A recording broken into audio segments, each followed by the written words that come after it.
Dengue हट हफ्ते 10 बजे 10 मिनट दिल्ली से हट। शहर आप देख रहे हैं खबर फास्ट, तेज खबर पैनी नजर।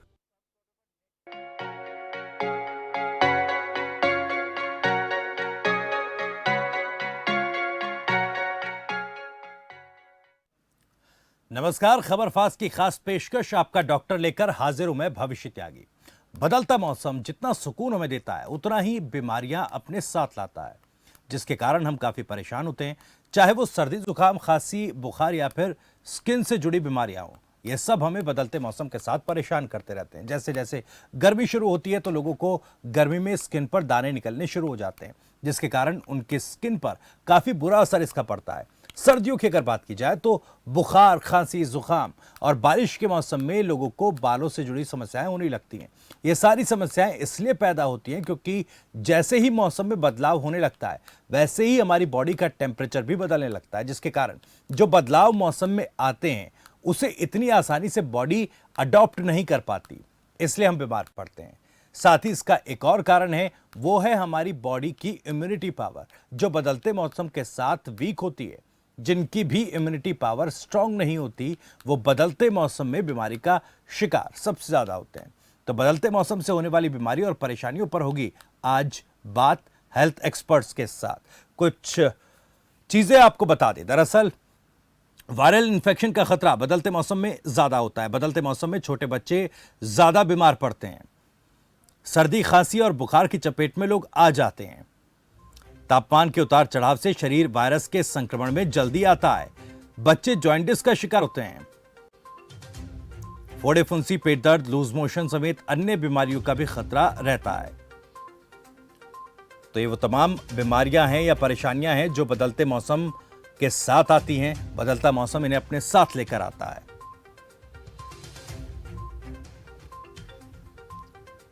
तो कई तरह की चीजें हैं। बच्चे जॉइंटिस का भी शिकार होते हैं। फोड़े फुंसी पेट दर्द लूज मोशन समेत अन्य बीमारियों का खतरा होता है। वायरल इन्फेक्शन का भी खतरा इसमें ज्यादा रहता है। वहीं बदलते मौसम में छोटे बच्चे काफी ज्यादा वल्नरेबल होते हैं।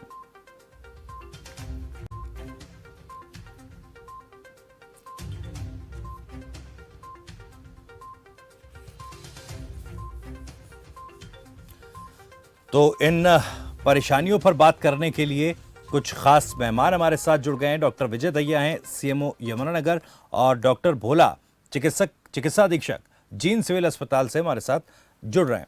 आप दोनों का ही बहुत बहुत स्वागत है खबर फास्ट पर।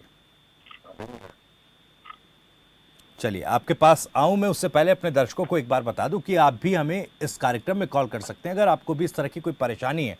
बदलता मौसम अगर आपको भी परेशान करता है तो अपनी परेशानियों से जुड़े सवाल आप हमें फोन करके हेल्थ एक्सपर्ट से पूछ सकते हैं, जो आज हमारे इस खास पैनल में जुड़े हुए हैं।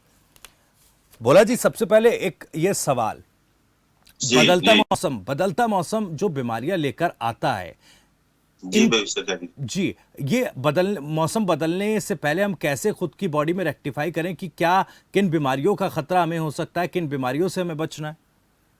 देखिए, मैं आपको बताना चाहूंगा कि जैसे अब मौसम गर्मी का था और सर्दी का ठंड का मौसम अभी आने वाला है जी, तो हमें ये चाहिए कि अपनी बॉडी को जो है वो नियमानुसार जो मौसम आता है उसके अनुसार डाल लेना चाहिए, ताकि बदलते मौसम में जो बदलाव होना है उसकी चपेट में हम लोग ना आए। जैसे अब ठंड की वजह से सर्दी जुकाम खांसी और जो बुखार के केसेस हो रहे हैं, उनसे बचने के लिए सबसे जरूरी चीज ये है कि आप लोगों का जो अपना रहन सहन है उसमें बदलाव करना बड़ा जरूरी है कि हाफ बाजू के कपड़े जो अभी तक डाले जा रहे थे गर्मियों में उसको चेंज किया जाए, ताकि हम लोग शरीर को पूरी तरह से ढक कर रखे जाए। खास करके सुबह के टाइम पे जब हम लोग घर से बाहर निकले तो ये जरूरी है कि हम लोग अपने सिर को और पाँव को, जहाँ पर ठंड शरीर को लगने का सबसे ज्यादा खतरा होता है, उन दोनों चीजों को कवर करके रखा जाए।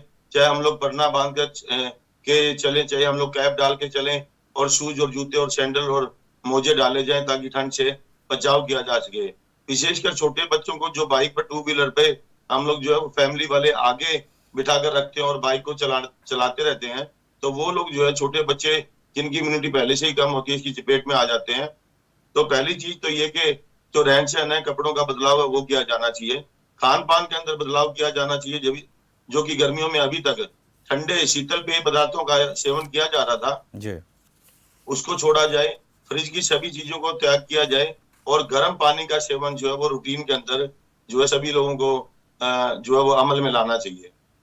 जी इसके साथ साथ मैं बताना चाहूंगा कि जो सीनियर सिटीजन और छोटे बच्चे होते हैं, जैसे कि आपने भी कहा कि इम्यूनिटी का इसके अंदर बहुत बड़ा रोल है, तो छोटे बच्चों और सीनियर सिटीजन की जो इम्यूनिटी होती है वो काफी डाउन होती है।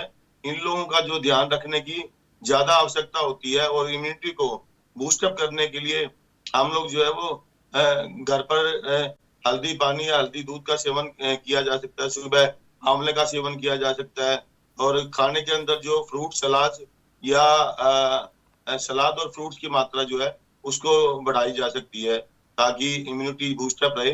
विटामिन सी और विटामिन सी जिन पेय पदार्थों में या जिन खाद्य पदार्थों के अंदर होता है, जैसे नींबू है, आंवला है, संतरा है, उन चीजों का अगर हम लोग सेवन करें तो इम्यूनिटी ज्यादा बूस्टअप होती है।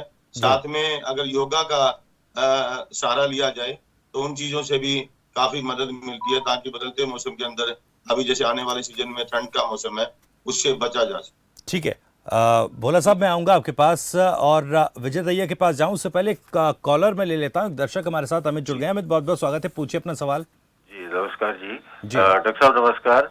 डॉक्टर साहब ये अभी है क्या कि खास तौर पे मैंने नोटिस किया जी अपने लिए, ये इस मौसम में जो है वो खाना अगर थोड़ा सा भी ज्यादा हो जाता है तो दिक्कत कर जाता है जी। वैसे मेरी उम्र ज्यादा नहीं है, 40 साल का ही हूँ जी मैं, लेकिन ये है कि ये कई बार वैसे फिजिकल फिटनेस के लिए भी सैर वगैरह करते रहते हैं, लेकिन ये कई बार मैंने जी पिछले 2-3 साल से नोट किया कि इस मौसम में जब भी मौसम बदल रहा होता है थोड़ा सा जी खाना ज्यादा हो गया तो पेट खराब होने जैसी बात।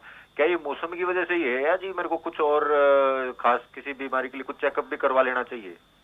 देखिए वैसे तो जिस हिसाब से आप बता रहे हैं तो हमें ये लगता है कि जो आप बता रहे हैं कि थोड़ा खाना ओवर ईटिंग की वजह से आपको इंडाइजेशन की प्रॉब्लम होती है, ये एसिडिटी या तेजाब ज्यादा बनने की वजह से हो सकता है। सर्दियों के दिन छोटे और रातें लंबी होती हैं, फिजिकल एक्सरसाइज और एक्टिविटीज कई बार कम हो जाती है।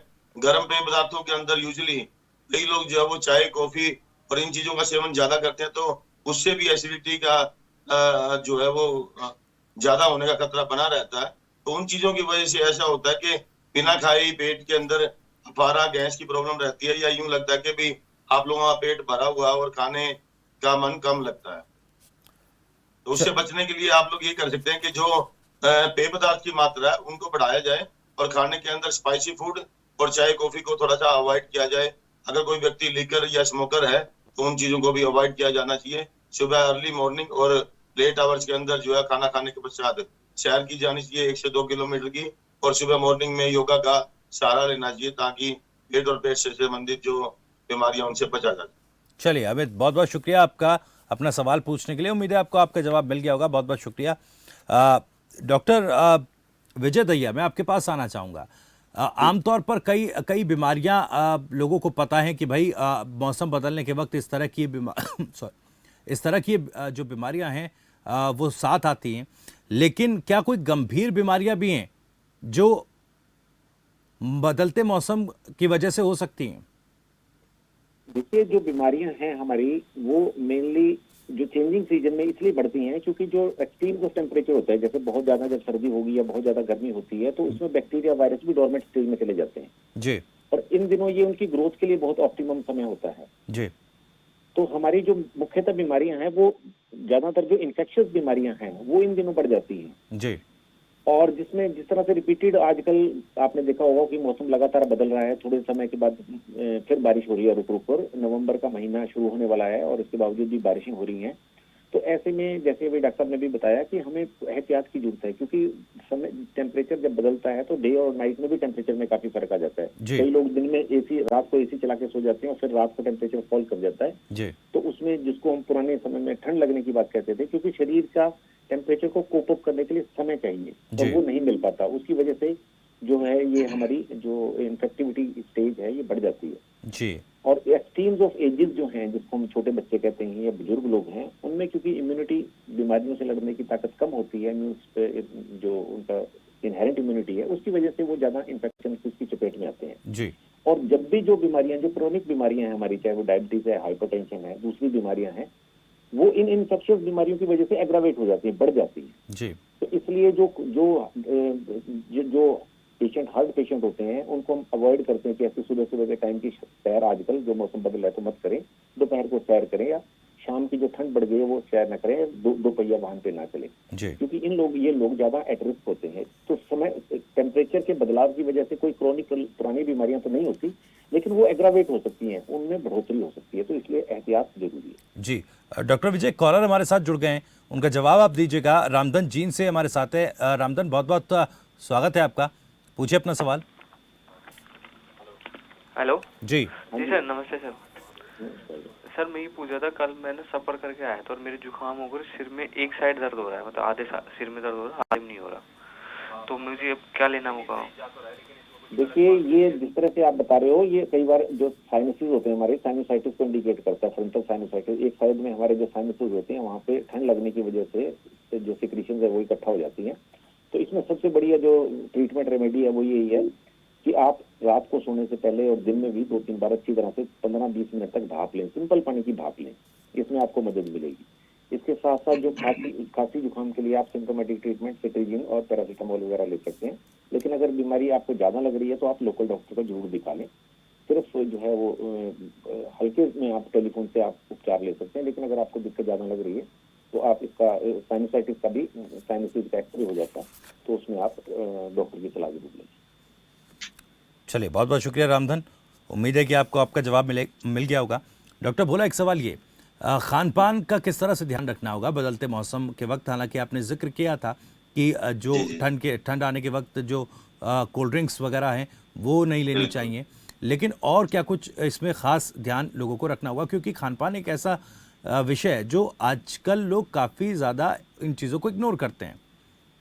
देखिए, खान पान के अंदर सबसे पहली चीज ये है कि गर्मियों के मौसम के अंदर जो इस्तेमाल की जाने वाली फ्रिज की जो चीजें थी, ठंडे शीतल पेय पदार्थ थे, उनको बिल्कुल बंद किया जाना चाहिए। फ्रिज को हमारा मानना ये है कि इन दिनों के अंदर फ्रिज को पीछे से ऑफ कर देना चाहिए, ताकि एक तरफ जो फ्रिज से होने वाली इलेक्ट्रिसिटी का खर्चा वो भी बचे, और जो ठंडी चीजें हैं उनका सेवन करने से शरीर पर होने वाले दुष्प्रभाव है उनसे भी बचा जाए।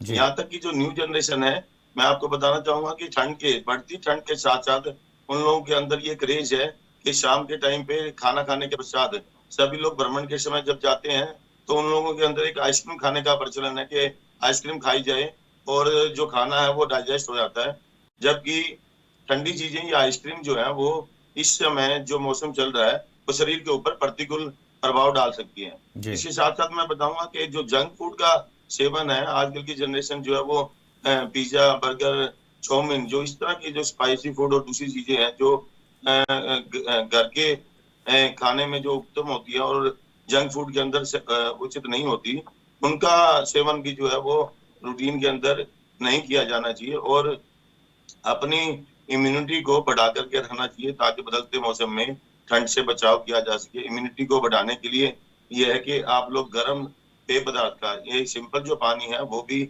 गर्म करके जो है वो जो कहते हैं कि कोसा और निवाया पानी रूटीन के अंदर वही पीना चाहिए। प्रत्येक व्यक्ति को सुबह उठ करके 2 गिलास खाली पेट गर्म पानी का भी सेवन करना चाहिए और रूटीन में भी गर्म पानी पीते रहें। गर्म पेय पदार्थों की मात्रा कुल बढ़ाई जाए और टोटल अगर दिन के समय हम लोग बात करें पेय पदार्थ की, तो सिंपल पानी, छाछ, लस्सी, जूस या नारियल पानी सब मिला करके जो है लगभग 8 से 10 लीटर अगर व्यक्ति लेता है तो वो शरीर की इम्यूनिटी को मेंटेन करने के लिए भी और स्किन के ग्लो के लिए भी बहुत ही बेहतर और अच्छा उपाय है। और उसके साथ साथ जो इम्यूनिटी को बूस्टअप करते हैं उसके अंदर विटामिन सी और विटामिन बी का अगर हम ध्यान रखें, हरी पत्तेदार सब्जियों का जो है वो सेवन किया जाए, सुबह के समय पे आंवला का सेवन किया जाए या शाम के समय जो भी सीजनल फ्रूट है, संतरा, मौसमी, सेब जो उपलब्ध हो वो लिए जाए। और इम्यूनिटी को बूस्ट करने के लिए हम लोग जो है वो योगा का सहारा भी ले सकते हैं। जाहिर तौर पर अपने इम्यून सिस्टम को इसमें काफ़ी इस पर ध्यान देना होगा और खान पान में कई ऐसे ध्यान देने की ज़रूरत है जो खान पान आपके इम्यून सिस्टम को मजबूत रख सकता है। डॉक्टर बोला, एक कॉलर भी हमारे साथ जुड़ गए हैं, हरदीप कैथल से हमारे साथ। हरदीप, बहुत बहुत स्वागत है, पूछिए अपना सवाल। डॉक्टर साहब नमस्ते जी। डॉक्टर साहब ये मैं जानना चाह रहा था जी। डॉक्टर साहब देखिए, एक तो अभी क्या होता है जी इस मौसम में, एक तो ड्राइनेस वैसे ही ज्यादा रहती है जी बॉडी में, और नोज में और थ्रोट तक भी वो ड्राइनेस चली जाती है, मतलब अक्सर रहती है वो। तो ये इस मौसम की वजह से ही है, और हम कोई ऐसी चीज कोई जैसे आप अभी खाने पीने की चीजें बता रहे थे वो तो सही है जी, वो करते भी कोशिश करते हैं, ध्यान रखते हैं, लेकिन ये ड्राइनेस से कैसे बचे जी? इसकी वजह से कई बार जैसे खांसी हो गई, गले का दर्द भी हो जाना, ये भी हो जाता है जी डॉक्टर साहब। देखिए, जो आप बता रहे हैं ड्राइनेस, उसका मेन कारण यही होता है कि जैसे जैसे मौसम के अंदर ठंड बढ़ती है, हम लोगों का जो सिंपल पानी या जो लिक्विड डाइट होती है वो घटती जाती है।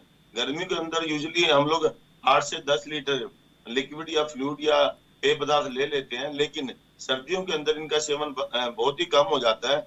लगभग अगर रूटीन में बात करें तो सभी लोग, मैं समझता हूँ, 2 से 3 लीटर पानी या जूस या कोई अन्य पेय पदार्थ का सेवन करते हैं, जिसकी वजह से जो बॉडी के अंदर पानी की तरल पदार्थ की जो मात्रा होनी चाहिए वो पूरी नहीं हो जाती और स्किन जो है वो ड्राई होनी शुरू हो जाती है। इसी के लिए बताया जाता है कि 8 से 10 लीटर, यदि चाहे गर्मी का मौसम हो चाहे ठंड का मौसम हो, अगर लिक्विड डाइट को हम लोग ज्यादा रखेंगे, जैसे कि नारियल पानी है उसके अंदर इलेक्ट्रोलाइट्स की मात्रा भी काफी होती है, तो नेचुरल सोर्स है इलेक्ट्रोलाइट्स का। सिंपल जो पानी है उसको गर्म करके पिया जाए। जूस का सेवन करते हैं, जो सिंपल लस्सी साथ होती है उसको बिना फ्रिज में रखी हुई अगर ताजी है उसका सेवन किया जा सकता है, और दूध का सेवन है।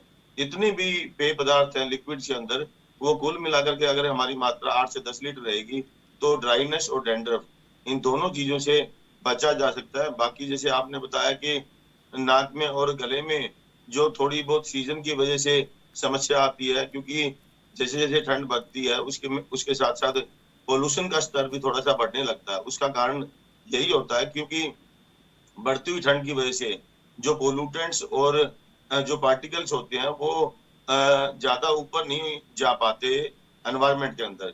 गर्मियों में वो मौसम हल्का होता है तो वो एनवायरनमेंट में ऊपर चले जाते हैं, तो हमारे को उनके बॉडी के ऊपर असर कम दिखाई देता है। और ठंड के दिनों में क्योंकि स्मोक, फॉग और ये सब मिलकर के जो पार्टिकल्स हैं वो लोअर लेवल पे ज्यादा रहते हैं, और हम लोग बाहर घूमते रहते हैं, चाहे वो बाइक पे है, गाड़ी में, कार में, पैदल है, तो उनके जो है प्रभाव में ज्यादा आते हैं।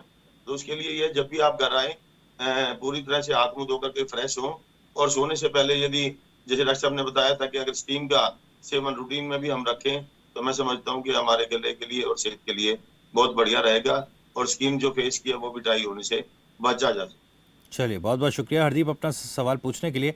डॉक्टर विजय, आपके पास आ रहा हूँ एक कॉलर लेकर। संदीप जींद से हमारे साथ जुड़ गए हैं। संदीप, बहुत बहुत स्वागत है, पूछिए अपना सवाल। नमस्कार जी।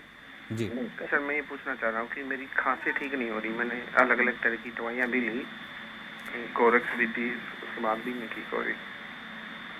देखिए, अगर से 2 सप्ताह से ज्यादा खांसी है तो सबसे पहले तो बहुत महत्वपूर्ण है कि जैसे हम देख रहे हैं हमारे यहाँ टीबी, ट्यूबरकुलोसिस के भी केसेस बढ़ रहे हैं, तो आप अपनी बलगम की जांच कराइए। ये बहुत महत्वपूर्ण है क्योंकि लगातार होने वाली खांसी जो है वो इन्फेक्शन की वजह से ही होती है, और उसमें एक इन्फेक्शन का कारण टीबी भी होता है।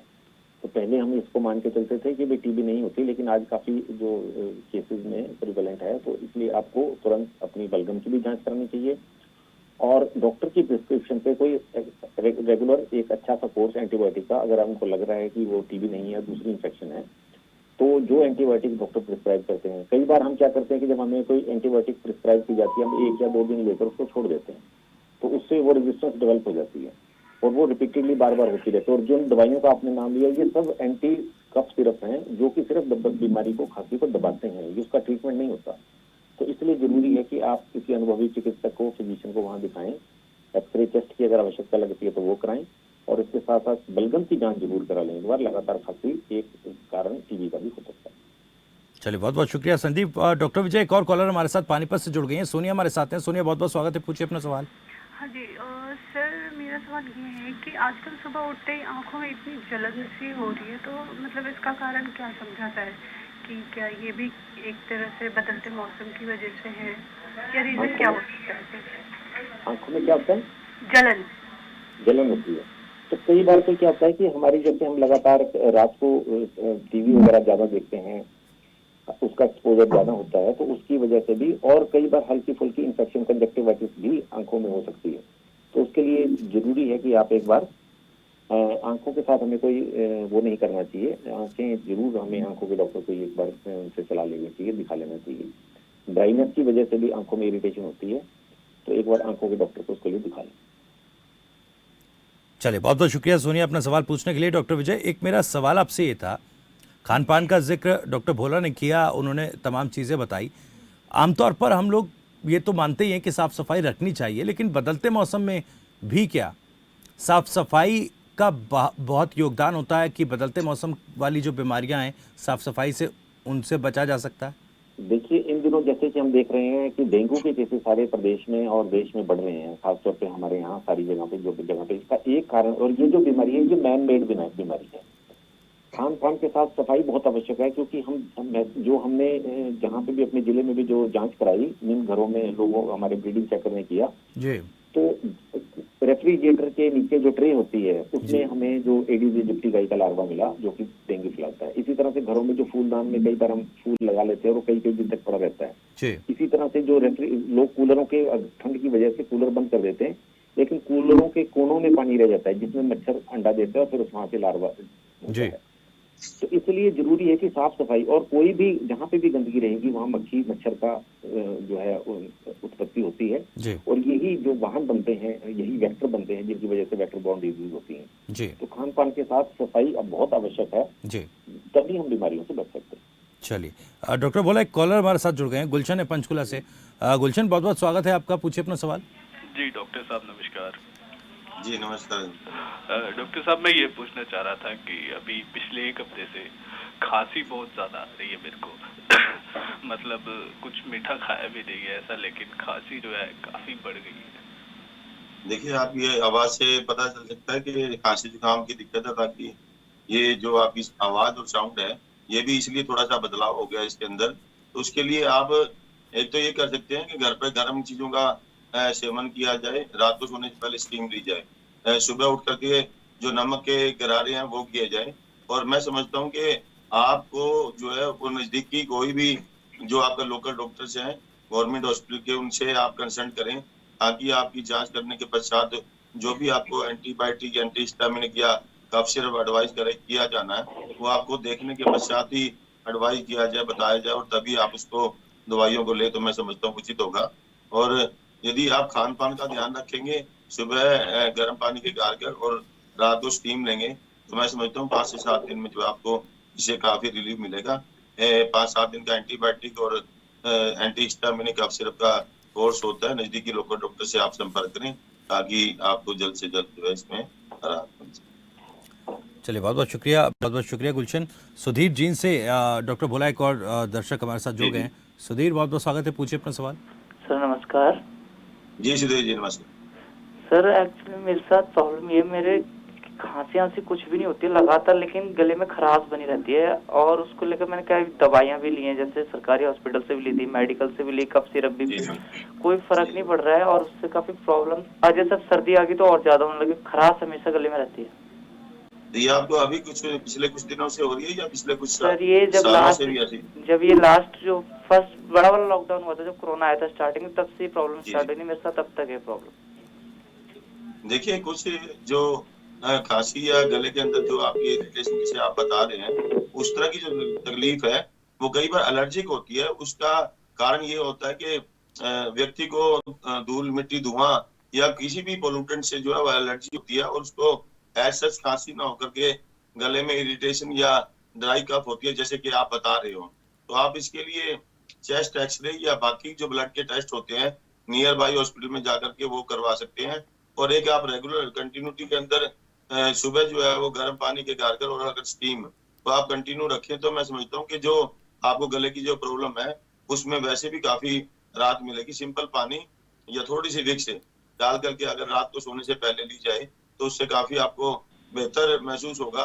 और जो जिन चीजों से आपको एलर्जी फील होती है, हो सकता है धूल हो, मिट्टी हो, धुआं हो, कोई और चीज हो, बाहर निकलते समय आप मास्क का उपयोग करें, और ठंड से बचाव के लिए भी कैप, शूज और मोजे वो डाल करके निकले, ताकि बार बार जो है आपको वो ठंड ना।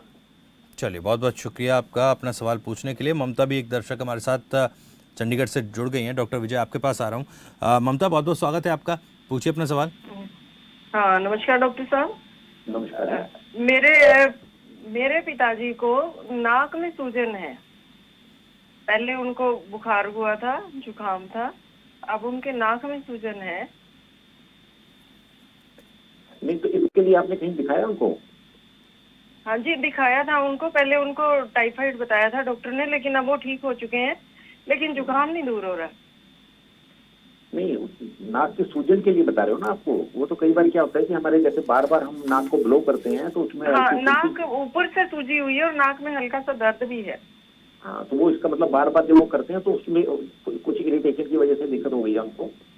तो आप उनको एक बार जो है वो लोकल किसी डॉक्टर को दिखाइए, ENT के डॉक्टर को।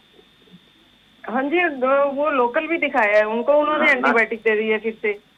हाँ, नाक कान गले के डॉक्टर को, नाक वाले डॉक्टर को एक बार चेक कराइए लोकल, क्योंकि उसको कहीं ना कहीं जैसे आप स्वेलिंग कराइए तो वो बार बार उसको रगड़ रहे होंगे नाक को जुकाम की वजह से, जिसकी वजह से इरिटेशन होने की वजह से वो नाक में स्वेलिंग हुई है। लेकिन वो अंदर भी कोई दिक्कत ना हो, एक बार उसको अच्छी तरह से नाक के डॉक्टर को चेक करा।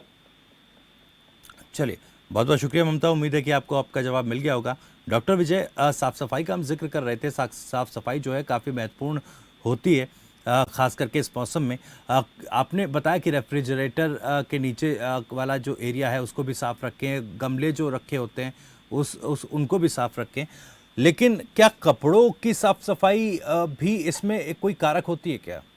बिल्कुल, देखो कपड़ों में कई बार क्या होता है कि हमारे जो पुराने कपड़े लगे वो होते हैं, उसमें जैसे पीछे आपने देखा होगा कोविड के समय में जी, वहाँ पे फंगस की ग्रोथ हो जाती है। हम सर्दियों के कपड़े गर्मियों में इस्तेमाल नहीं करते, वो पड़े रहते हैं अलमारियों में जी, और उनके अंदर डैम्पनेस होने की वजह से बारिशों के सीजन की खास तौर के बाद उसमें कई बार वायरस की फंगस की ग्रोथ हो जाती है और उसमें स्मेल भी हो जाती है।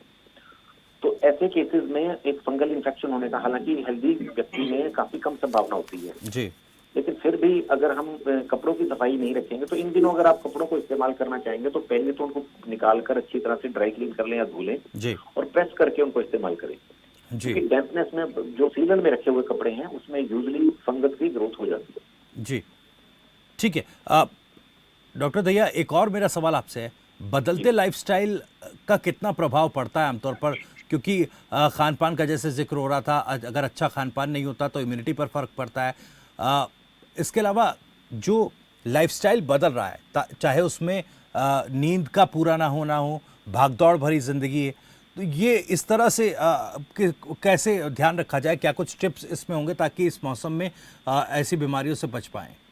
देखिए, जो हमारे सामने आजकल जो नई बीमारियां निकल रही हैं वो सब लाइफस्टाइल रिलेटेड डिजीज हैं। जैसे हमारे हार्ट पेशेंट बढ़ रहे हैं, जो हमारे हाइपरटेंशन के मरीज बढ़ रहे हैं, हमारे डायबिटीज के पेशेंट बढ़ रहे हैं, ये सभी, और जो है अर्ली स्टेज में आपको देखा होगा हार्ट अटैक के केसेस आ रहे हैं, एथेरोस्क्लेरोसिस, ब्लड के अंदर जो हमारा जो चर्बी है वो बढ़ रही है, वो सब इसलिए कि हम जंक फूड इस्तेमाल कर रहे हैं और जो हमारे रेगुलर एक्सरसाइज की आदत थी वो बदल गई है। लगातार बैठकर जो है हम काम कर रहे हैं, कंप्यूटर पे काम कर रहे हैं, मोबाइल पे काम कर रहे हैं और इसी तरह से जो हमारे पोस्चरल बीमारियां हैं वो भी बढ़ रही हैं। लगातार आप गर्दन झुकी रहती है, सर्वाइकल के केसेस बढ़ रहे हैं। तो लाइफस्टाइल में ना केवल डाइट है, लाइफस्टाइल में आपका रख रखाव भी है। और इस तरीके के जब आप लगातार इस तरीके के आइसोलेटेड एनवायरमेंट में काम करते हो तो एक डिप्रेशन की बीमारी भी बढ़ रही है, कंपटीशन की भावना से भी एंग्जाइटी, तो मेंटल जो इश्यूज हैं वो भी आजकल राइज पे हैं इनकी वजह से। तो ये सभी के सभी लाइफस्टाइल डिजीज में आते हैं।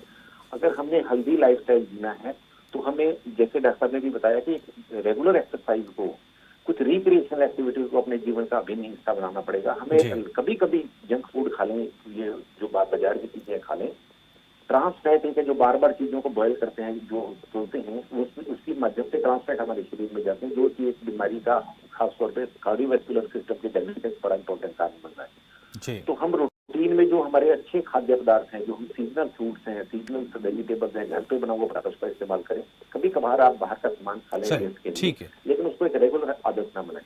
दूसरा महत्वपूर्ण चीज है जो डाइट के साथ जुड़ी है, कि जो डाइट का नॉर्मल पैटर्न है वो ये होता है कि हमारा जो ब्रेकफास्ट है वो हेवीएस्ट होना चाहिए, लंच हमारा मॉडरेट होना चाहिए और जो हमारी डिनर है वो लाइटेस्ट होना चाहिए, क्योंकि उसके बाद हमें आराम करना होता है। हमने उसको बिल्कुल रिवर्स कर दिया। ज्यादातर जो वर्कहॉलिक लोग हैं, जो काम करते हैं, कामकाजी लोग हैं, वो ब्रेकफास्ट मिस करते हैं। लंच उनको जो है वो जंक फूड के माध्यम से छोटा मोटा लंच मिलता है और रात उनकी अपनी होती है, तो वो दब के रात को खाना खाते हैं। तो उससे जो है उन्होंने बिल्कुल इसको रिवर्स कर लिया आम आदमी ने, उससे हमारे जो लाइफस्टाइल डिजीज की जो प्रिवलेंस वो बढ़ गई। चलिए, बहुत बहुत शुक्रिया डॉक्टर विजय दहिया, हमारे साथ जुड़े, तमाम सवालों का जवाब दिया। डॉक्टर भोला, आपका भी बहुत बहुत शुक्रिया खबरफास्ट के इस खास कार्यक्रम आपका डॉक्टर में जुड़ने के लिए, और उन तमाम दर्शकों का भी शुक्रिया जिन्होंने अपने सवाल पूछे खबरफास्ट पर एक्सपर्ट पैनल से।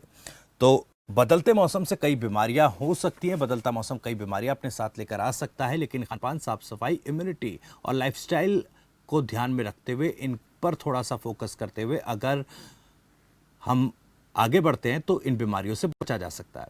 फिलहाल रुक रहे कुछ देर के लिए, लेकिन खबरफास्ट पर खबरें जारी है।